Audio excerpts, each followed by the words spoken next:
Hello friends, in today's video we're going to be changing a fog light bulb on a Hyundai Getz.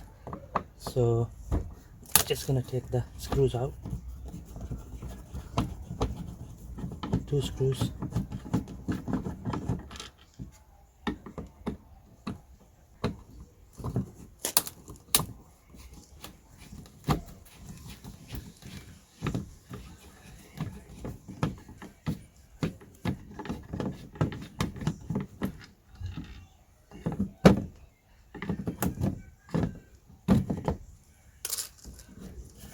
Here we go friends.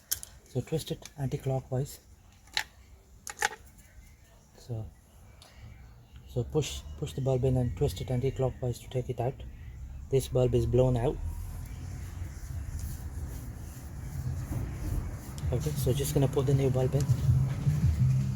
There we go. And then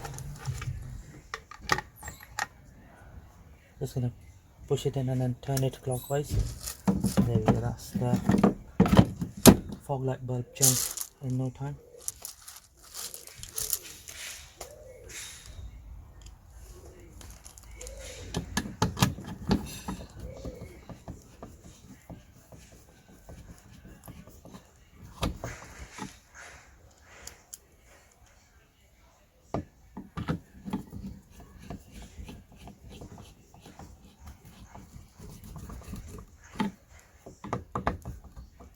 Okay, thank you very much for watching the video.